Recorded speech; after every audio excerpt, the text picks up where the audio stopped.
Thanks for being with us on a Friday on WJFK. It's the Ron and Fez Show.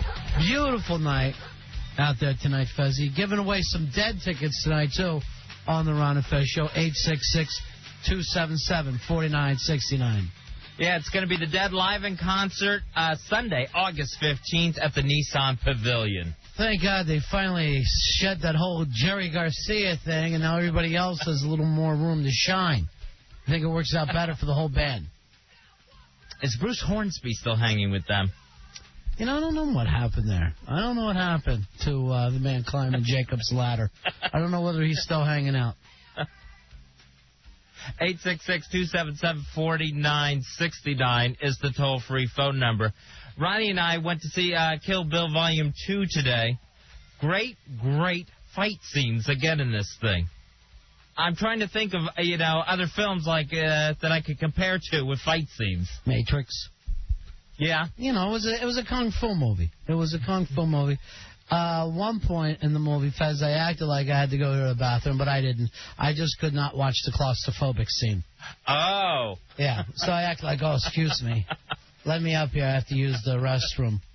Let's get a hold of Paul Lowe and get his review on it. 866-277-4969. We'll see what the big goof thought about this. Later on, Zach, the new intern, has a game show to debut. All that going on. It is the Ron and Fez Show. Fezzy, tonight we're talking with Joe Pistone, Donnie Brasco. Great gangster movie there. I'll tell you, I don't know what it is. I know when you listen to this radio station, Bill O'Reilly will be furious when he hears about anybody talking about gangster rap and how bad it is for people. But I've always loved gangster movies, so I can't take gangster rap away from the kids. Ever since I was a kid, if it's a gangster movie, I've wanted to watch it. Godfather, Godfather 2, everything but Godfather 3. All perfect films. Scarface, love it. Angels with Dirty Faces, to go back earlier. Miller's Crossing. I don't know what it is. If it's a gangster movie, I just find it fantastic. Donnie Brasco, one of my favorites of all time. And that's based on a guy who actually got inside. And as a matter of fact, Fuzzy, you and I have a friend who just picked up a book and is trying to make it into a movie. He's trying to produce it into a film, a gangster film. It's based on a lawyer, a gangster lawyer. So I'm like, hey, bro, if you get it made, I'll be there in a heartbeat. Because if it's a gangster film, I want to see it. What's the best gangster film of all time to you, Fez? Goodfellas. Over The Godfather.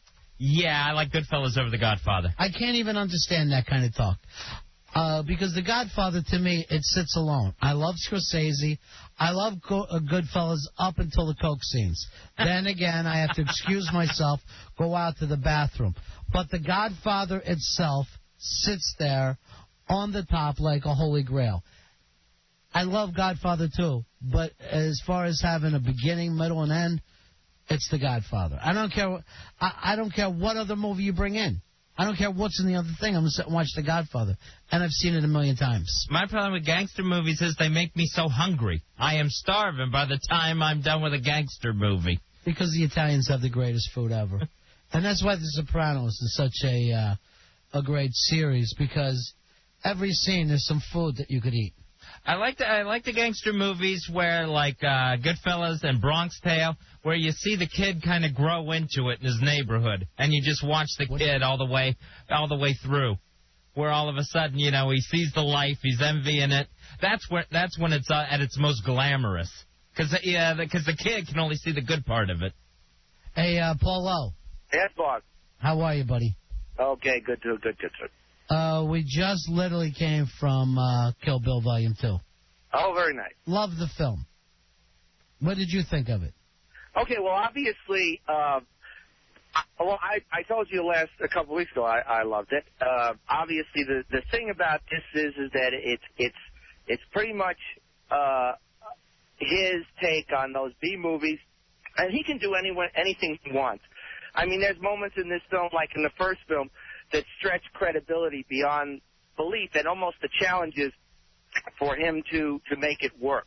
Yeah, I agree there. I mean, you really never get the feeling like, oh, they better get out of here. The cops are going to show up any second. You realize the whole time that you're watching a movie and you're kind of following movie rules. And I mean, like in the first movie, he does that thing with her willing her legs to walk type of thing, and it's a very similar situation in this movie that's just so crazy and completely insane, and yet he sets it up so it basically works in the context of the movie. And I mean, there's only a couple of people who do, who are in his situation. I mean, basically it's like him and David Lynch, where they can do just about anything they want to do. And I mean, that's really the excitement of the movie, is that he basically follows any muse he wants throughout this movie. All right, Polo, where are you at right now? I'm actually in my bedroom because I was told to get on my cell phone. Oh, I hear you, chick. No. The mighty Mrs. O? No, I just, I was told to stay on this phone, and then I said, well, should I go to the other room? And no. So I'm at home. All right. So you're saying the fact that, like, with Tarantino, we hold him to a different standard, almost. Well, I mean, to an extent, yeah. And he's kind of one of those people that we know who he is. He's an auteur. He makes the movies that he wants to make, and there's not a lot of people around anymore who do that. I mean, who we even know or care about in the first place, right? Yeah, there's certainly. Well, there's a couple. What about Wes Anderson? Yeah, I know. Wes Anderson is a person that, people who know films, I mean, people who know films know everybody who's doing it. But, I mean, for the general populace, I mean, there's only a few people who maybe they know. And I'm just saying Tarantino is kind of one of those, quote-unquote, maybe household names. Wes Anderson, maybe not a household name. And, again, Wes Anderson's style is a little more subdued overall. I like Wes Anderson. I like the way Wes Anderson movies look because it's very nice and lined up. It's a lot of symmetry in those shots, which is perfect for me because I can't handle any sort of Oliver Stone shaky cam. Oh, well, don't get me wrong. I mean, I love Wes Anderson. Obviously, Rushmore is one of the best films of the 90s. I mean, there's Bottle Rocket, which maybe some people don't know so well. You know what? And I'll also say this, and I know it's not like people aren't into it anymore. I like Oliver Stone films. I literally got to say, the guy's got probably 3 or 4 films that are probably some of the best of all time. Yet in the last, decade, everybody starts to bust on him because he's some kind of nut. Ever since the JFK film, I think. And I think JFK is one of his best movies. Yeah, but why do you think he's got that film tonight, I've already TiVoed it, where it's him and Castro. It's a documentary with him and Castro. And I'm like, and people are like, oh, boy, here we go. Crazy Oliver Stone. And I'm like, the guy's got 3 Oscars. Why all of a sudden did he become this kook? I never understand what that means. Well, I honestly am more on the conspiracy theorist side on this. I mean, I really kind of support Oliver Stone because I think there was kind of a conspiracy against Oliver Stone because he made JFK, because a lot of the people who are, into the conspiracies in Washington basically conspired against him to basically sabotage his career. So the same people you're saying who covered up whoever killed JFK also made sure that they made Oliver Stone look like a kook. Of course, they control the media. Are they still living? No. Well, it's the same organization, Fez, the same type of people. But, yes, some of them are still living. Lady Bird Johnson, for instance, very, very involved, and just shut down the History Channel the other day. Do you, Fezzy, think that there was a cover-up with JFK? Yeah, I think so. And it's still being covered up? Yeah, definitely. I think the Russians were a little bit more involved in it than we let on, than a single gunman.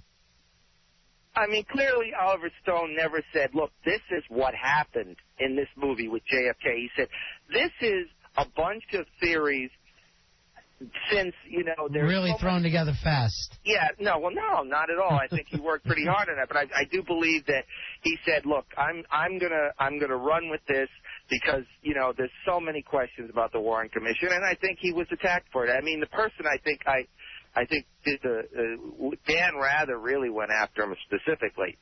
because he said, well, I was there and I know, and, you know. Where were you at, Dan? You were alive at that time. You were doing news, and I know that, but it's not like you were actually there. You weren't sitting next to Governor Connolly driving the car. I know, but Oliver Stone's great. I mean, but still, with as far as Tarantino goes,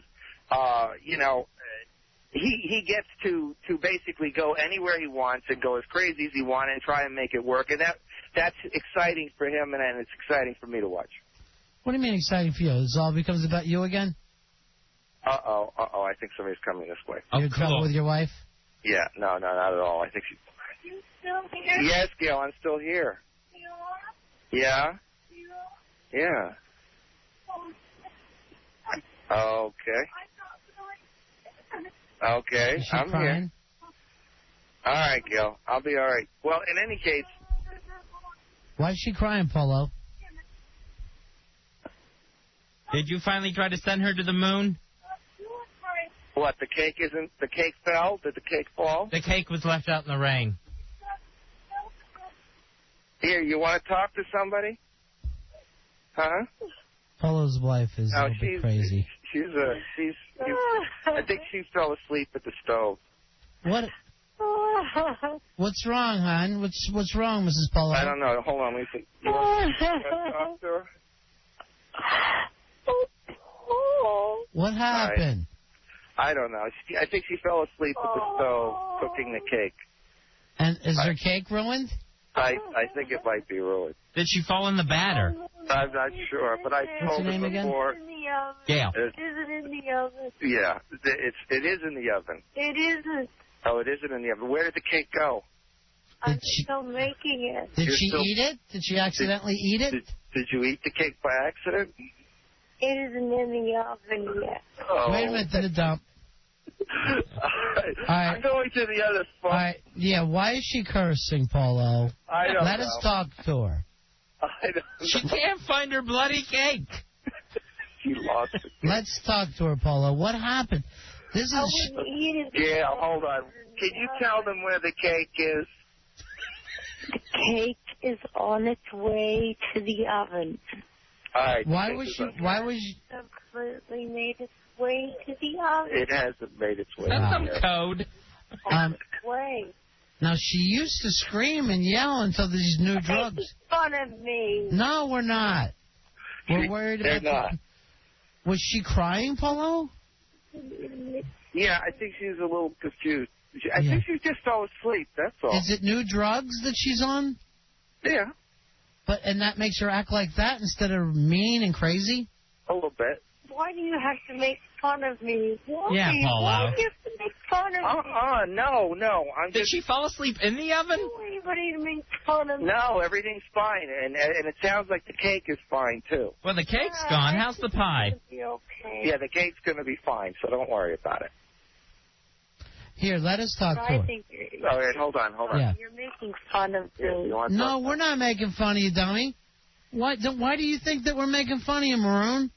I'm just not really well, and I'm trying so hard. Ronnie, would you like another piece of cake? Mm-hmm. What? Yeah. I try so hard, you know. I know you do. Now, what new drugs? I never remember you feeling sad before. You used to be angry.